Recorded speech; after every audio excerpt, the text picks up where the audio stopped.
Halo, hey semuanya, kembali lagi di Seika Story. Bagaimana kabar kalian hari ini? Semoga dalam keadaan baik ya. Buat yang belum tahu, Seika Story merupakan channel yang akan membahas film dan cerita-cerita pilihan. Jangan lupa tekan tombol subscribe dan lonceng ya, karena semuanya gratis.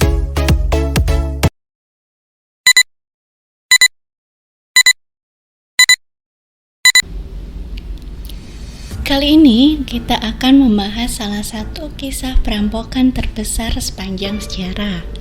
Perampokan itu terjadi di Laguna Niguel Bank yang merupakan salah satu cabang dari United California yang terletak di Orange County, Los Angeles, California, di mana Orange County merupakan kediaman bagi orang kaya raya dan terpandang. Bank itu terletak di sudut kompleks pertokoan di Six Monarchs Bay. Pintu depannya jauh dari jalan umum dan bagian belakangnya dekat dengan tempat truk membongkar muatan untuk mengisi toko-toko yang ada di kompleks tersebut. Dari pagi hingga sore hari, Monarchs Bay selalu ramai dipenuhi dengan orang-orang yang ingin berbelanja dan baru sepi setelah malam menjelang.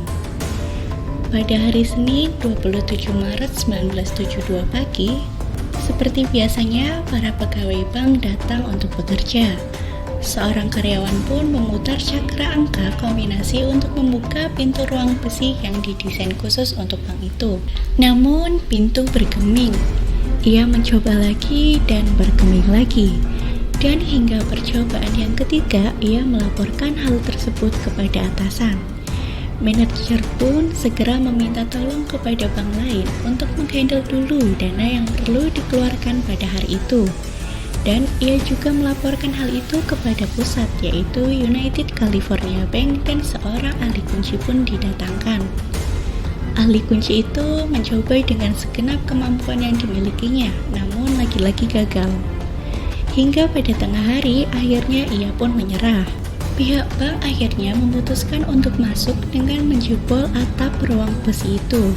Mereka tidak mau menjebol pintu sebab akan menimbulkan kecurigaan bagi para nasabah yang datang ke kantor itu.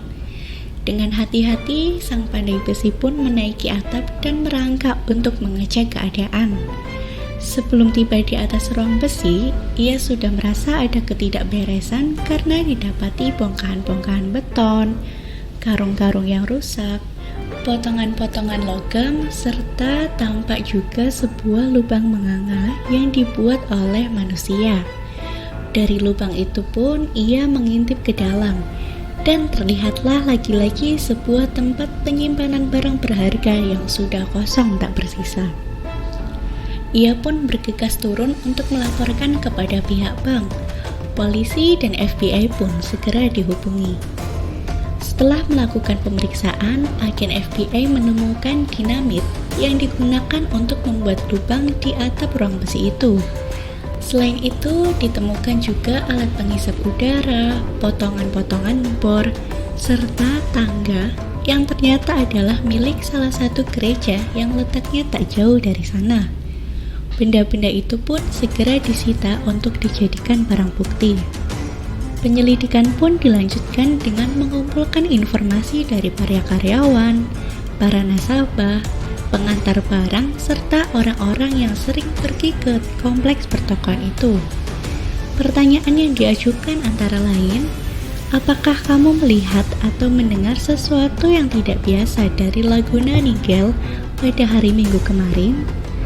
Para pengunjung bar yang letaknya tak jauh dari Laguna Bank mengatakan bahwa sebenarnya mereka mendengar sesuatu, tapi karena sedang asyik bergoyang dan mendengarkan musik, mereka jadi tak menghiraukan suara itu. Dan seorang nasabah wanita yang gemar mencatat nomor-nomor seri dari sebagian uangnya menyarankan kepada penyidik agar mengutip catatannya saja. Siapa tahu bisa menjadi salah satu petunjuk di kemudian hari. 4 minggu setelah perampokan Niguel Bank, tepatnya tanggal 4 Mei 1972, perampokan lagi-lagi terjadi.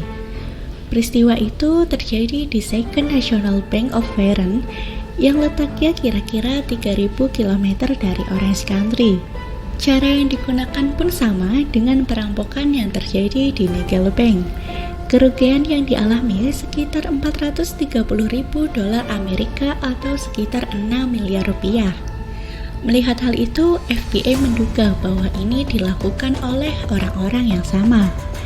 FBI pun segera menyusun daftar orang-orang yang dicurigai. Di antaranya mereka berasal dari Chicago, Kansas City, dan Cleveland. Seluruh perusahaan penerbangan juga diminta membantu untuk menggunakan komputer mereka dan segera memberitahu bila ada nama yang sama dengan nama penumpang pesawat beberapa minggu lalu saat melakukan penerbangan ke Los Angeles. Tak perlu waktu lama, United Airlines melaporkan ada 4 nama yang sama dengan daftar nama yang sedang dicari oleh FBI. Keempat nama itu adalah Amil Dinsio, Charles Mulligan, Philip Christopher, dan Harry Barber. Mereka melakukan penerbangan secara bersamaan dari Cleveland menuju Los Angeles pada tanggal 15 Maret lalu. Kemudian tanggal 23 Maret, United Airlines menambahkan satu nama lagi, yaitu James Dinsio yang juga terbang dari Cleveland ke Los Angeles. Kemudian di Los Angeles International Airport, seorang agen FBI mendapatkan keterangan dari seorang sopir taksi yang menjelaskan bahwa ia sempat membawa 4 penumpang laki-laki sekaligus ke sebuah alamat di South Gates yang ternyata alamat itu adalah alamat dari adik perempuan Amil Dinsio tinggal. Perempuan itu tinggal bersama seorang suami dan satu orang anaknya yang bernama Ronald Barber. Agen FBI kemudian melanjutkan penyelidikan dengan menanyai motel-motel yang dicurigai digunakan para pria itu untuk menginap.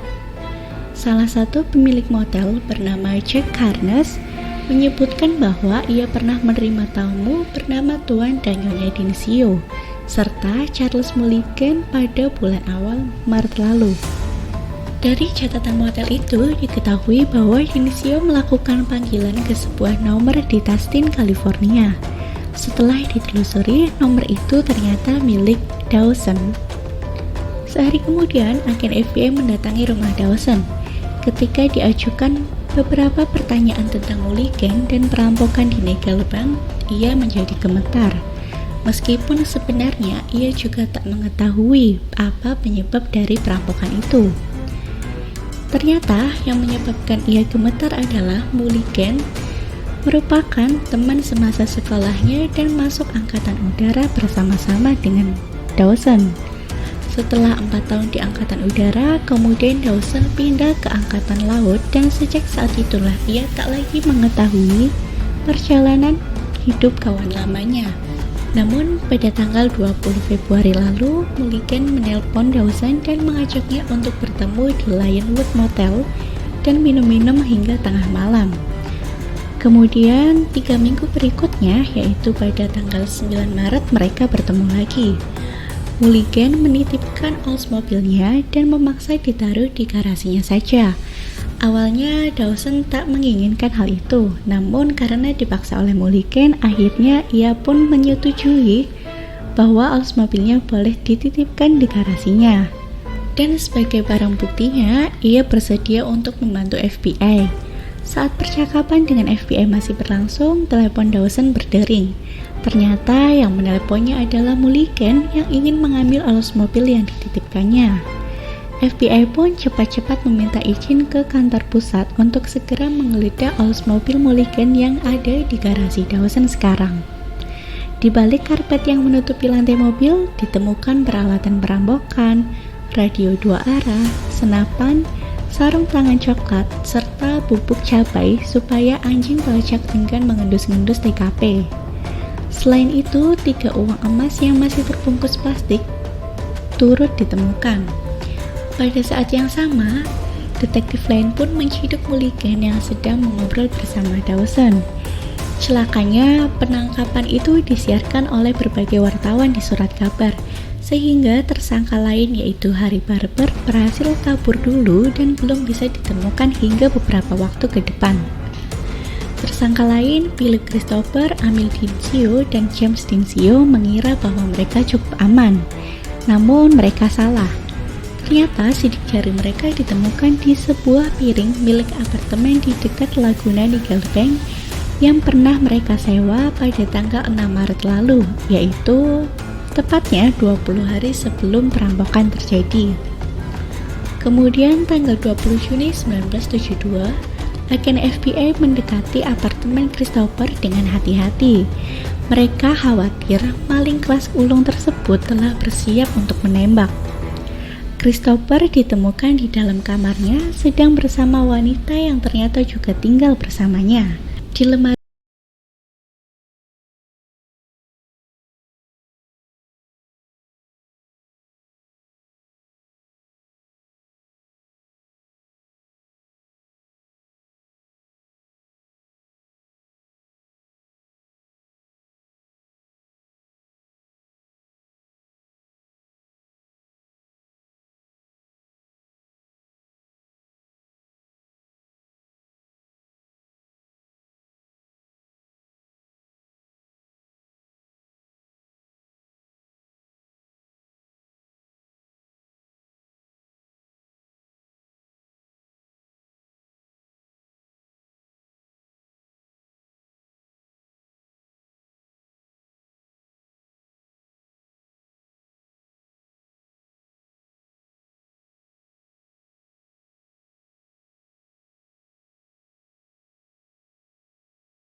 kabur dan menjadi buronan selama 8 tahun. Akhirnya pada tanggal 12 Mei 1980, ia berhasil diringkus di salah satu kota, yaitu Pennsylvania.